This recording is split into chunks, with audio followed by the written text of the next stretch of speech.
Hello and greetings to each of you in your respective places. I am so excited to be here with you one more again to kind of share this platform with you. Yes, you are locked in, tuned in to Conversations in the Nick of Time. I am your host, Nikki Roach, and want to first give a shout out and a welcome, a thank you, I should say, and I'm the one that needs to welcome you, but thank you to Sparkman Publications, to KSTL 690 AM, that's Jubilee right here, headquartered in St. Louis, Missouri, and Covenant Exchange for their continued support in regards to this platform.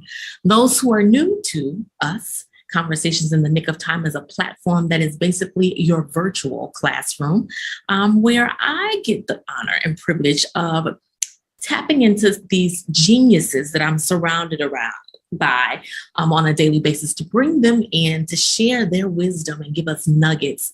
I have been bombarded for many years about serving as a mentor, and this is my contribution in regards to giving other people a chance to share, but people who are reaching out to me who may not cross the paths of these dynamic individuals. So we get the honor and privilege of being able to bring them to you. Most excited about that. We're talking about leadership excellence, accidents, and equity, and everything in between. So today I'm excited about my guest. It has been a minute meeting each other. I mean a minute, but I didn't lose sight of you. And I'm like, when the time is right, we're gonna connect. And but actually the last time I think we did connect, we were in a similar state, which was a conversation and an interview, but roles were flipped. You Correct. Were the host and I was the visitor. So none other than Christy Maxfield, and those in the St. STL region and those who are in the small business arena, and also some other things that she has dabbled into. We won't go down that whole path, but she's had an amazing contribution when it comes to supporting small business owners and entrepreneurs. Just to provide some context and give you some background, Christy Maxfield is the founder of Purpose First Advisors. Love the name. She helps growth-focused businesses and owners build sustainable, profitable businesses. And what's unique about their strategy, they're all about generational wealth. Christy specializes in helping business owners become more confident, capable, and resourceful. She has a bachelor's in political science degree from Montclair State University and a master's of business administration from Webster University. She is a certified human team activator, helping leaders understand and activate the 6 facets of human need to create top-performing, self-actualized teams. And what I love about the work she does, she's helping individuals, but it also stretches the team, which then bleeds into community. Her slogan that I love is help people fall, some of us back in love with our businesses. She, as I mentioned earlier, was the co-founder and co-host of Entrepreneurially Thinking podcast when podcasting was really kind of getting its feet, but she was ahead of that curve. And I'm so excited to have you here, Christy. How are you? I am so well. How are you? Doing well, doing very well. Excellent. Yeah, I'm so looking forward to our time together. And it is just amazing how much time has passed, right? Oh, yes. I mean, I call it the COVID leap year, where it's like, take whatever you thought happened a year ago, add 2 years to it and divide by 2. I don't know. I don't know exactly how the formula works, but it's been a while since we last saw each other. And I was just so pleased and honored that you asked me to come talk to you today. Yes, it is just so much that we can tap into.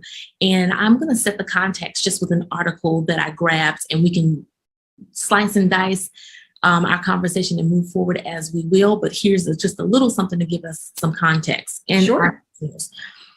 So pandemic, as you mentioned, pandemic entrepreneurs, as they're now labeled, started many small businesses over the last 2 years. According to the Census Bureau, more than 4.4 million new businesses were created in the U.S. during 2020 alone. Highest number ever. on record. For reference, that's a 24.3% increase from 2019. So a quarter of those businesses that was an increase, and a 51% increase higher than between 2010 and 2019 as an average. That's how amazing and it was explosive. So 500,000 new businesses were started in January 2021 alone. So that's moving us even closer. Now, according to the article written by Brett Grossfeld, this was published in Salesforce.com, he listed 6 key factors, and this is where I wanted to get to, and then I know you can slice and dice this because this is your area of expertise. But creativity was critical to those who were surveyed. Being your own boss was a huge inspiration. The pandemic accelerated plans of individuals who may have been tinkering around or actually just thinking about it, but this propelled them. 4, direct to consumer is the model of choice, where they wanted to cut out the middleman, and I want to sell my t-shirt straight to you. I don't want to go into a brick and mortar. 5, you don't need a ton of cash to start a side hustle, and just demystifying the fact that I have to have it all in order to even launch. And then 6, new businesses today are digital first, which is a shift from what we've had in the past. So that is just amazing when you think about those numbers. Yes. And then what's so interesting, but we already know if 10 of them started, if we took 10 of those, Christy, how many is going to last in the 5 years? Statistically, 1, maybe 2. And why is that? It depends. As so much in business, I will say when I got my MBA, that was the answer of choice. And the reason is there are just different variables that go into each situation. What I find in my experience is it usually depends on how clear was the person when they were starting the business on what they wanted the business to do for them and their family, and by extension, their community. So pandemic accelerating some plans is exciting to me because it means somebody was already taking the time to lay it out and think about it. They've sort of sorted things through. Others who were perhaps forced into entrepreneurship, they were not necessarily willingly entrepreneurs, might have a different experience too, where they're able to meet an immediate financial need for their family, but they haven't necessarily laid the groundwork that would allow them for long-term sustainability. But in general, what we find is that the more time an entrepreneur, a business owner, however you self-identify, spends actually validating the need for their business in the community they want to sell to, in the customer base they want to sell to, the greater the likelihood of success.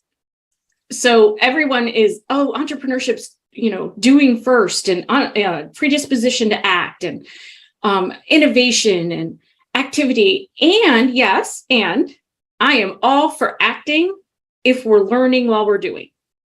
So what can we be putting out into the world to actually get real-time feedback from people to say, yes, I want this. Yes, I'm going to buy it. Yes, there are enough of us to buy it in sufficient quantities for you to build a business around. And for me in particular, my bias is towards doing more than replacing a paycheck. I know that goes back to that thing where you that's a loaded tagline when you say helping individuals fall back in love, because sometimes it is out of just a great necessity. It's not necessarily that we're trying to, this is something I've been called to do. And even when we're called, it can be. Great point. It can be really hard, right? So you fell in love with the idea. You fell in love with what you saw as the potential upside, being my own boss, and all that can mean to so many people. But it usually means flexibility, autonomy, control, freedom. You fell in love with those ideas. You may have even fallen in love with the product or service. You may be in love with your clients. And then there's the business of your business that you may not be as in love with. that as you become more successful requires more time and attention, requires more focus and intention, and is maybe the part you don't love the most. And so it doesn't get the care and feeding it needs. And then it starts to make the thing you do love less enjoyable.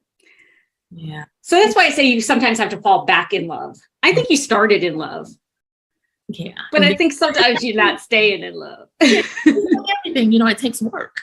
Even if it's a relationship, sometimes we have to fall back in love, right? For sure. So what is so interesting, and I'll use myself as an example. I had my few years of sabbatical where I separated from a 9-to-5, and don't regret it at all, but realized that I could have did better on the plannings, the business plan. And I know some people say you don't need a business plan. At some point you do.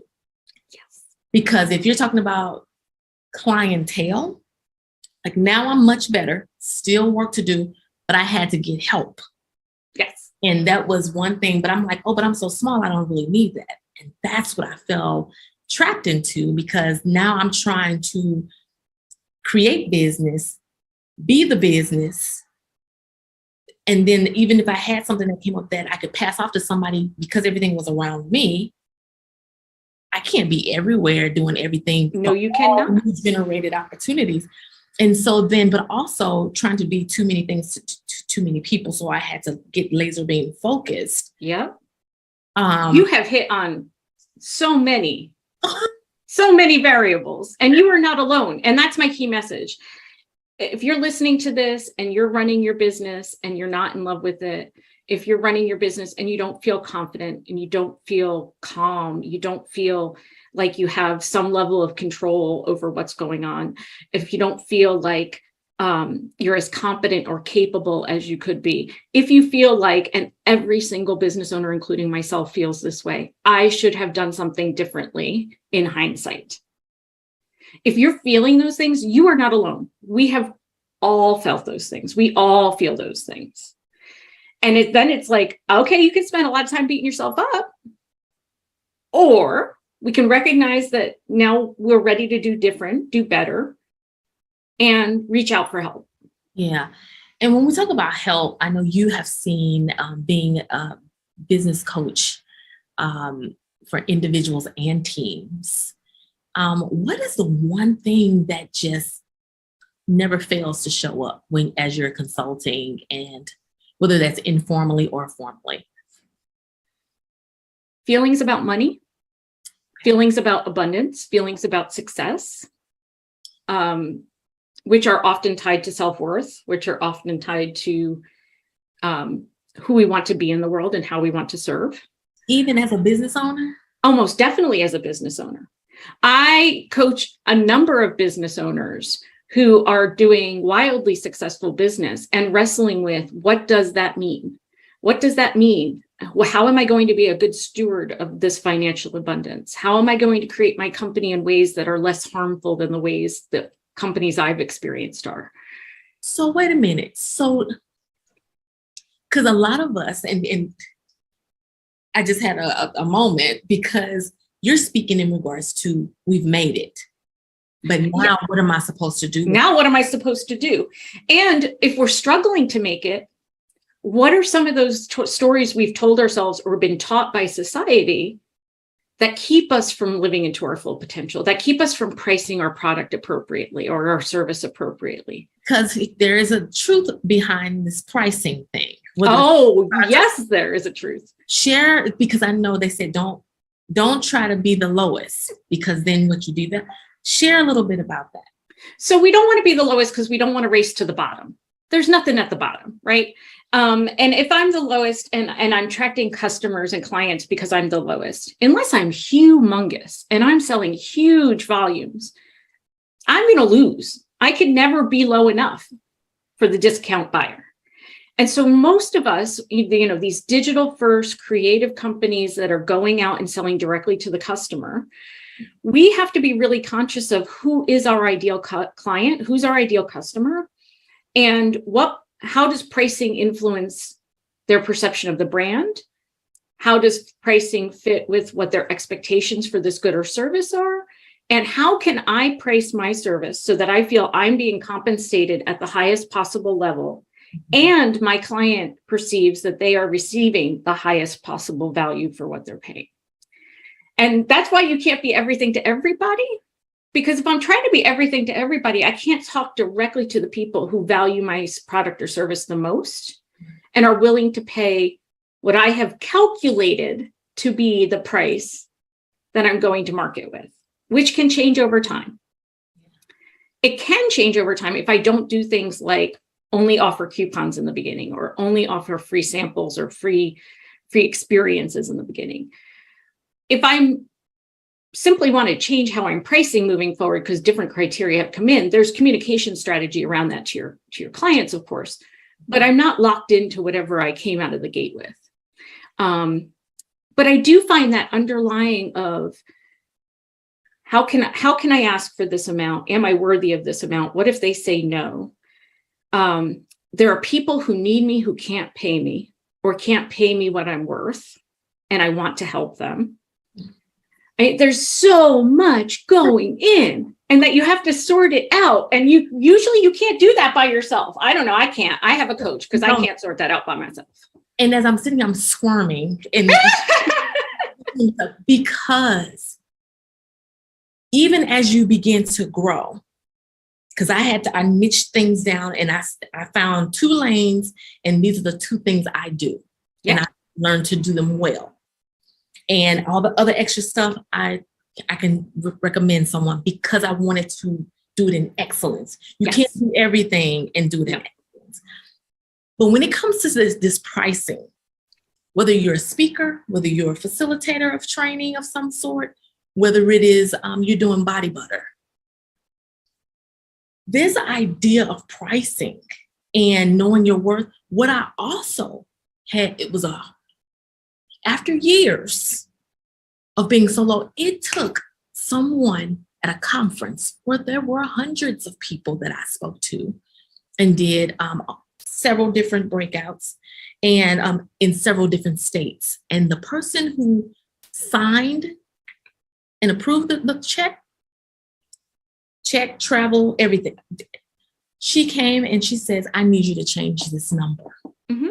I've said that before. She says, we have people with many years and some with less, but the level that in which you just gave, this amount needs to be changed. And she even met me for lunch afterwards to share with me understanding my value for her.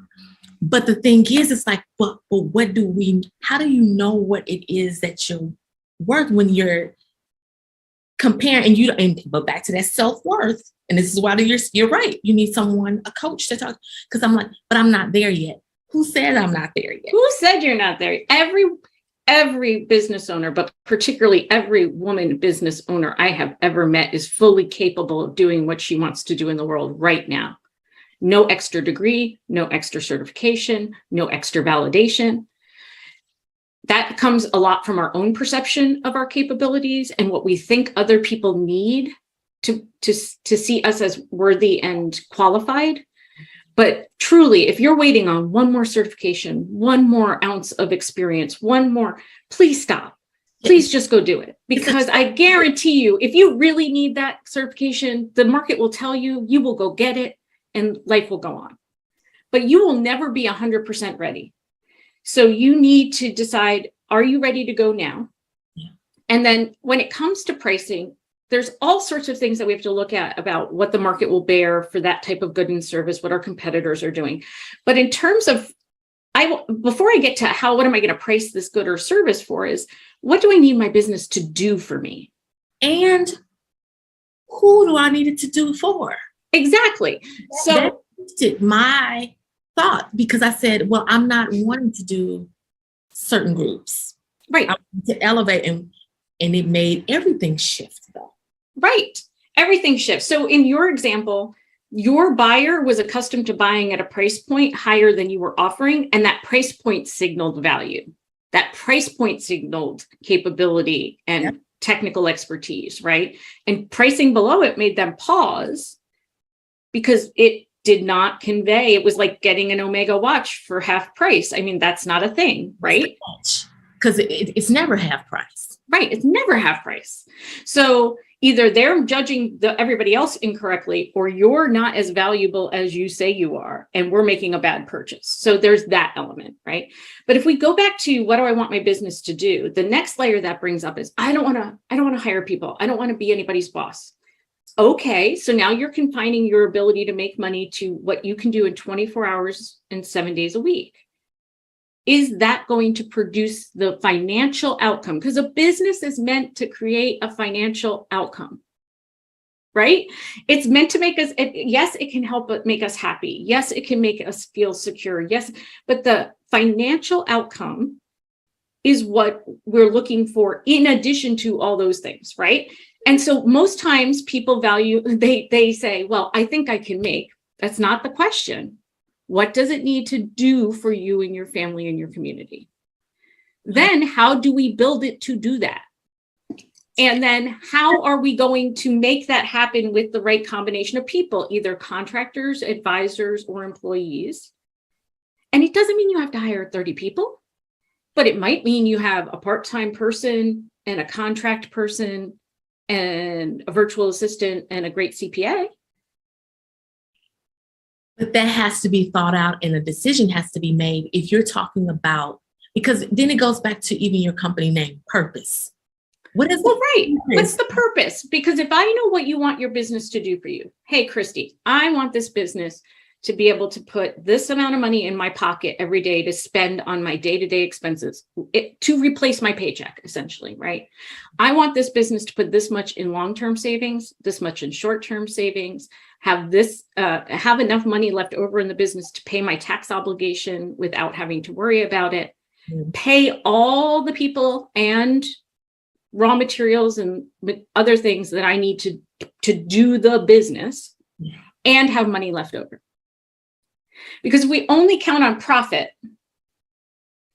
we either don't pay ourselves enough, or we take the illusion that because there is some cash there at a given moment in time, that it is profitable, versus looking at, has it actually met the needs of me and my family and my community? Has it actually met the needs of the business? Has it actually met my financial obligation, my tax obligation? And then is there money left over? Because to me, that's where profit really is powerful, because now this is truly abundance. This is more than enough. And then more than enough means you can give away free services if you want to. It means you can do a sliding scale. It means you can go volunteer. It means you can make a donation to your community.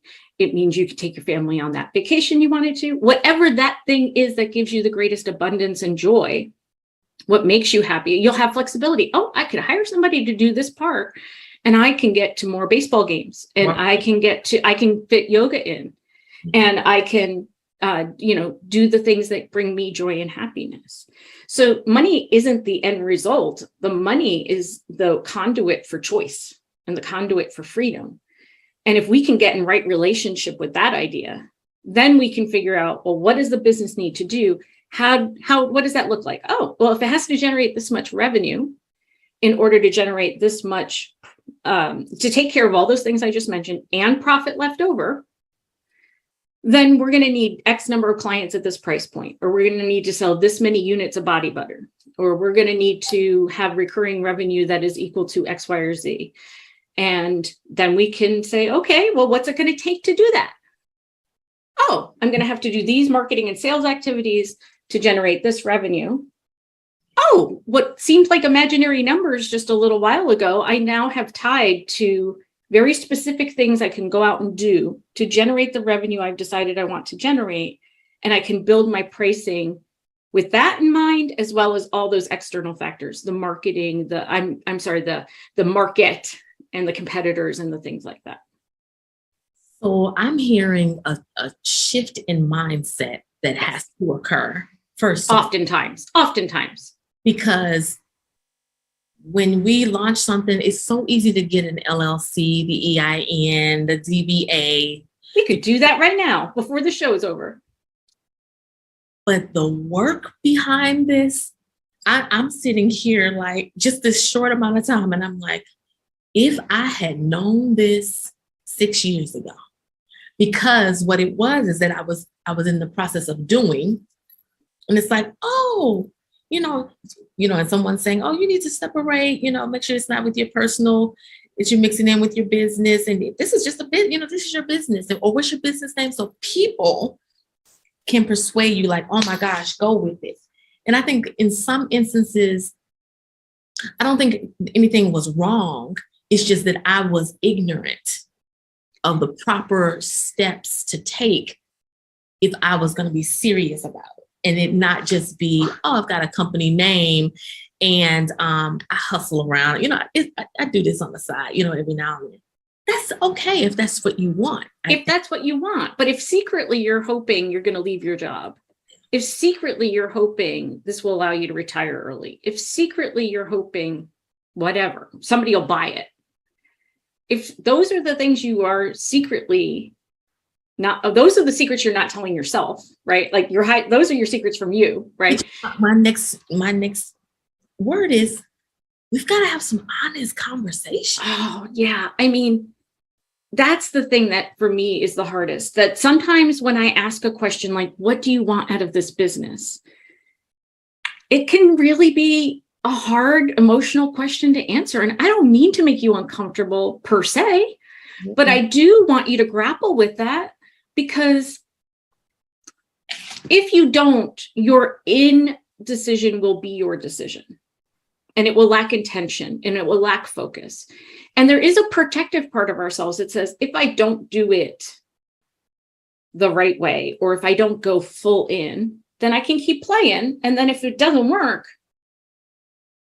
but if I go all in and it doesn't work, damn, that's going to hurt even more. Yeah, but I think going back to a shift in mindset to where it's not about a pass or fail. I think if we go in properly with some instruction, with some tools, and not just the things you can Google and grab, but I mean having conversations such as this. And I know we brush off like, oh, I know the vision that I have for this business. I don't need to share it with too many people unless it's a vendor and I'm trying to get a hookup on some supplies or I'm trying to get merch.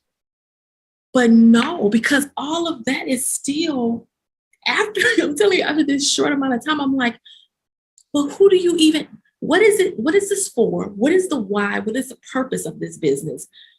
But also, who cares? Who does it even matter to? And you don't have to share it with everybody. If you have family that don't support this, then maybe you don't talk about your vision with them because they're not going to steward it well with you. Or friends who don't steward it well. You don't necessarily have to share it with them, but you're going to need to share it with contractors, employees. And it can't be in the customers, right? And you're going to have to share it with yourself, because one of the things I do as a coach is when you tell me what you want the business to do to you or do for you, I should say. And then you come to me and say, I have this opportunity and this opportunity and this idea and this idea, and I don't even know where to start. And there's so many things I could be doing. And I say, which one of those is going to help you get closer to building the business you want? Right? You said you wanted a business that. Does this help you do it? Does it take you farther away? Because there's also everybody expects me to take I've got a joint venture offer. I'm supposed to want that joint venture offer. I've got this big contract coming down the pike. I'm supposed to want this big contract. But I've got feelings about it. And so one of the reasons we get overwhelmed is because we don't have a decision matrix in place.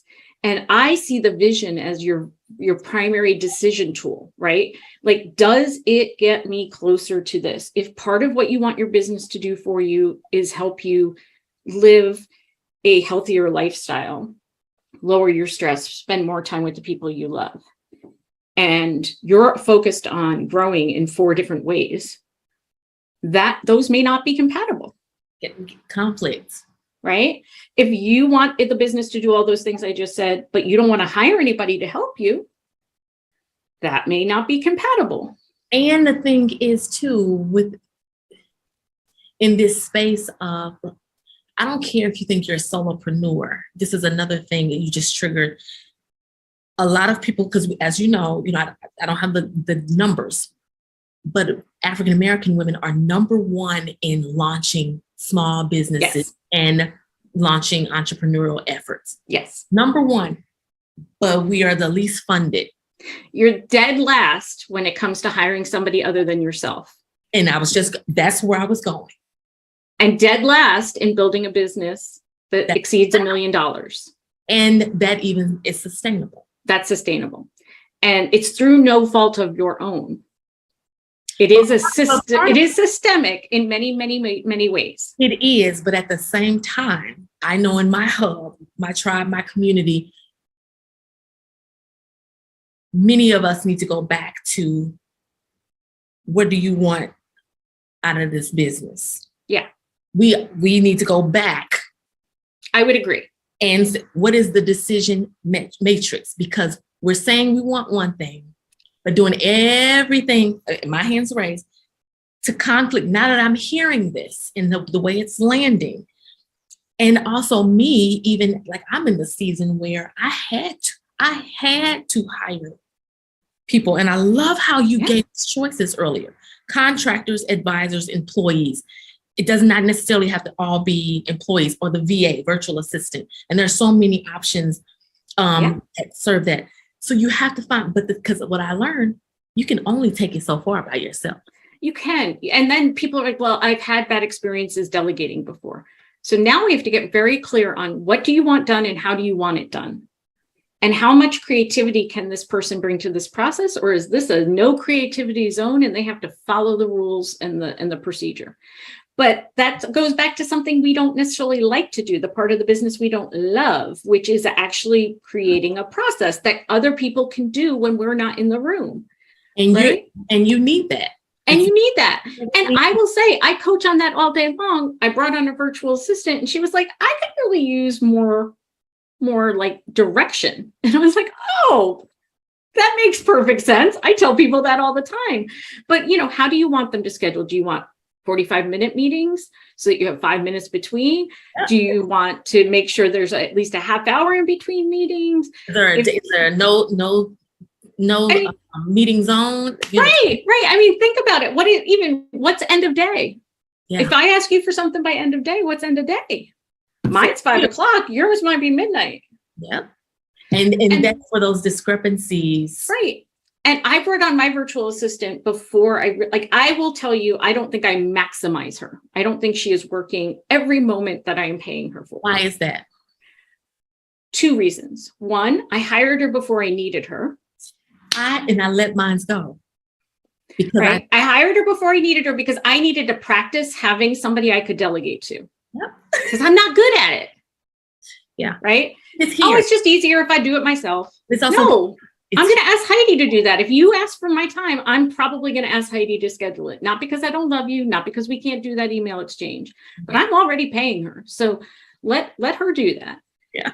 And then she does things better than I hated doing invoicing. We've now got it down from this 2-hour painful thing that I did to a half-hour conversation and they're all out the door and I'm getting paid on time. Yeah. Right. So part of it is I hired her before I really needed her. So I could practice and build her in and build in the expense and build in the experience. And we'll see how much more of her I need or don't need. I don't know if I'm going to need more of her. And when I say women, but particularly Black women, are dead last when it comes to creating $1 million businesses, you don't have to want to create $1 million business, but I want you to be able to do it if you want to. But that goes back to something I always say at the end of this show: to live out success as you define it. As you define it. You have to define it.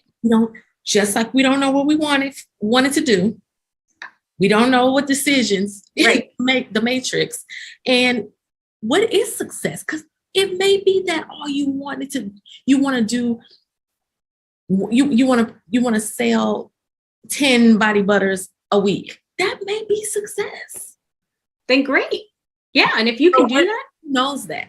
Right. And only you can tell me what success looks like. And then in terms of choosing a coach, I'm really good at helping people who do want to take something to the next level, whether that's simply become better equipped to use their financial statements to make decisions or to get their stuff in order and feel more organized and in control and feel more capable. It doesn't have to mean that they are looking to grow the business exponentially from a financial or a person headcount point of view. But my energy is best when we're talking about how is this fulfilling a bigger thing. And so I think that's also where you find the right coach and the right fit. If you're good with 10 body butters and you really want somebody who can talk to you about the lifestyle business and how to sustain this lifestyle business and do that, I may or may not be the good fit for you. And so I think really being frank about what you want out of a coaching relationship, what success looks like for you, how you're going to know if spending that time and money has been valuable to you, because so much of what I do isn't a deliverable, a hard document that I hand my client. A lot of times it can be if we're doing financial stuff, but a lot of times it's, do I feel more confident? Do I feel more capable? Do I feel more grounded? Do I feel less overwhelmed? Do I feel like I can make better decisions? Am I making good, sometimes we just get an analysis paralysis. Am I now making decisions where I wasn't making decisions before? Think about how you want to feel after working with a coach or advisor, and look for those people who are dialed into helping you achieve those goals. Something we should be aware of or beware of when it comes to considering a coach. Oh, definitely know what you want success to look like. If at the end you're like, if I spend this money with you, I want to be making X number of dollars more by the end of it, I'm probably not your right coach. You'll probably do that, but I can't promise you that. I'm not going to promise you that. If you want somebody who's going to be more tactical and hands-on and help you sort through things, you might need a specialist in a few different areas. Like if the accounting's not great, you might need to work with an accountant or a bookkeeper, and you may not need a business coach per se. But if you've been doing mastermind groups, peer mentoring groups, if you've been reading all the books and watching all the videos and you still feel like you're missing something, I would say that missing piece is probably a coach who can make it all very relevant to you, based on that purpose and that personal relationship. I mean, they're not always going to say things that make you feel warm and fuzzy, but they will, if they're good at their job, do it with love and compassion and out of the desire to help you achieve what you want to achieve and be who you want to be. So one of the things I often have to say to my clients is, you cannot give that away for free, but these people really need my help. I understand they need your help. What you need is for the community to help you build a sustainably profitable business so that you can help them not just today, but well into the future. And so having that long view too of what do I need to do today?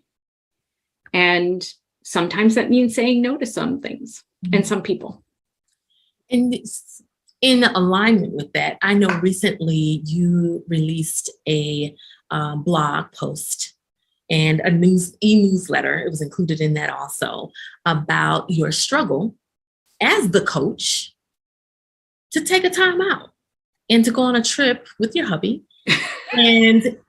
But tell us about this one, because what was funny to me, I read it and I'm like, here it is, the coach having an issue. How important is it? Share to us, how important is it, even from a coach's perspective, that we take these timeouts? And how is it that we as small business owners, entrepreneurs, can prevent burnout? Yeah. So that actually was during my first startup back in 2010, where I quit my job and we were building this thing from scratch. And my husband's like, let's go on vacation, which he now tells me he doesn't recall having this conversation at all. But it's like seared into my memory because I said, no, I am too valuable to this startup. And we are at the things are too, I must be here. And I came to my senses and we went on this fabulous trip. I think what we have to remember is if we're not building our business in ways that allow us to step away from it, even for a short amount of time, it will never take care of us, right? So my dad inherited a family business. It was my grandfather's side hustle. It became my dad's lifelong career to run a florist. His goal was to not work for anybody else. He did not build it to be a legacy business. It is not a legacy business. It no longer exists. But he also couldn't take vacation for most of my childhood, because if he didn't work, we didn't eat. Right? So it was only until he got to the point where he had enough staff, and I don't think he had more than 6 people, even at his height, where he could leave for a week and people could put together bouquets and funeral arrangements and take orders for weddings without him having to be there and doing it. And I think even though his main goal was to not work for himself, if he had had somebody to help him get to that point sooner, get to that, I can take a week away from the business sooner, I could step away, it can still generate wealth for me and my family, it can still keep us sustained and happy and safe, then I think he would have been happier. So if you can't, even if you're like, I don't want to have staff because I don't really like managing people. I don't really like managing people. I don't. But it makes it harder to step away from my business. I have to structure relationships with my clients so that there is time built into my engagements to be able to do that. Because I can't restore myself. I spent many, many years, my head down, pushing through sheer force of will. And now I think instead of looking for the light at the end of the tunnel, we need to be looking at, like, where's the scenic overlook? If this is a long trip, I don't want to be in a tunnel for a long trip. I want to be on an open road. I want to be able to pull over and see beautiful things, and then I want to be able to get on with my journey. Wow. So we need to ask ourselves, can you step away from your business? Can you? Yeah. And if you can't right now, that's fine. But do you want to build it so you can? Working towards that. Yeah. Takes great intentionality. Yes. Because our thing is, especially as you said, depending on how we start. Yes. And all too often it can be that we're already hustling in it. And I use the word hustle intentionally because we're just kind of doing it, but we're doing 1,000 other things. So we've not committed to it, but it's our jam. It's our thing, right? Yep. But we need to build it out. So can you step away from it? And if so, who are those individuals? And so that means we're also needing to be not only building, but also building the business, yes. Also building the team. Yeah. Yeah. If you're gone, how does somebody make a deposit so that you can put that money in your bank account where it'll do good things for you? If you're gone, who can schedule appointments so that when you come back, you've got a pipeline that's full? If you're gone, how are you going to schedule your social media posts to be able to do that? There's different ways to structure that, but I think you have to really look at what you desire, and then how does the business help you do that? And if you come to a point where you're like, being my own boss, running my own thing no longer is the pathway to what I most desire, that I want to take, and I'm going to go get a job, there is absolutely nothing wrong with that. Correct. Because then people are like, oh, you failed, you this. I did a podcast for 4 years. We did over 200 episodes and we stopped it because it wasn't, in the pandemic, it wasn't the same. We couldn't be in the same room together. We couldn't vibe off of each other. A lot of what was fun about it that made the hard work worth it was gone. But it was, so we said goodbye. And that was okay. And it was okay. But I'll tell you, I worked through that. I can't speak for Cheryl, but there were tons of people. You're so good at this. You should keep doing this. When are you going to do the next one? Why? Why? And I was like, because it's just not fun anymore. It's not fun anymore. Without explanation. Without explanation. I created a really great thing. And I'm very proud of it. And it was a moment in time. And it may happen again and it may not. But I had the flexibility to say, I don't want to be doing this anymore. And then again, that I had a different source of revenue. I wasn't depending on the podcast for revenue. But this is so good that you bring this up, because oftentimes we're going to run that thing into the ground until those fall off. But there is a season, I think, that for many of the things, it's no different than when you see a company have maybe a certain brand, like you have your favorite Miracle, mayo that you buy, but in the label change, you're in the store looking for it, but you can't, it's right in front of you because they changed the label. It was time to expand. It was time to go. So even, when we are, I cracked up because I was watching the news the other day, and now Girl Scouts, now they come out with some kind of feature cookie each year now, where it used to be the same thing every year and over, but now they've had to change and evolve.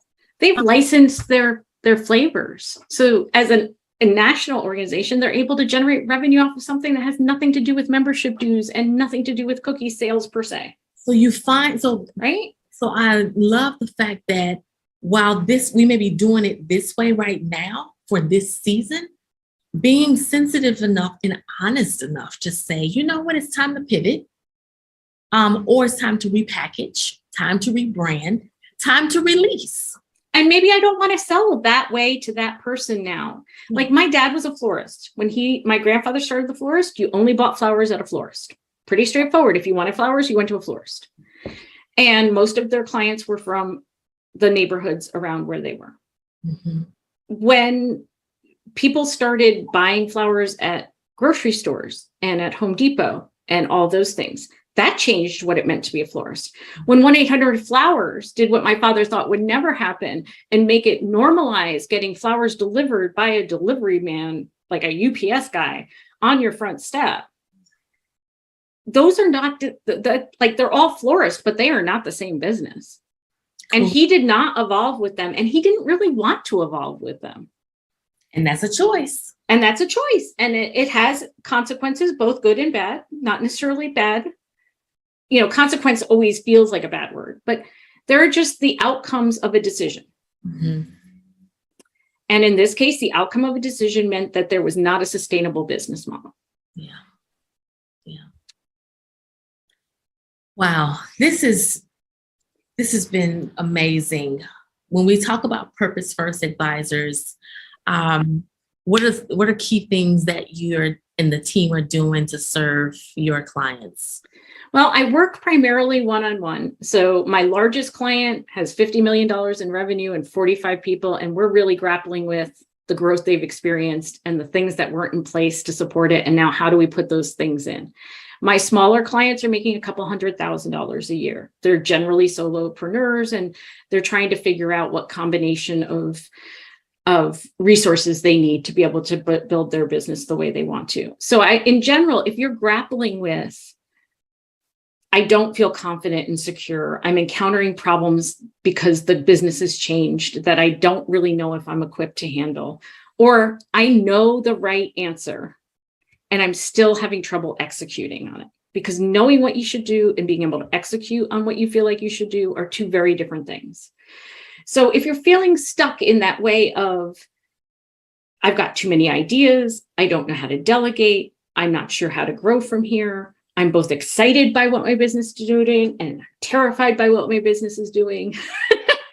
I want to feel more confident as an owner and that role in owner. If you're feeling those kinds of things, we should probably talk and see what you're doing, where you're going, and what you want to get out of a coaching relationship.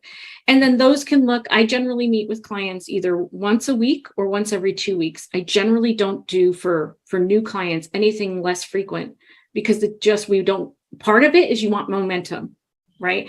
And to meet less frequently just doesn't create the kind of momentum. And it makes it harder for me to really understand what you're doing and how to be of best service.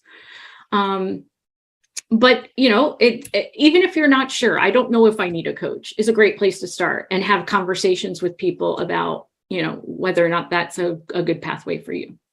Do you have to be fully established? I recommend it. So my ideal client is somebody who's post-revenue. So they are established. They have gone out into the market.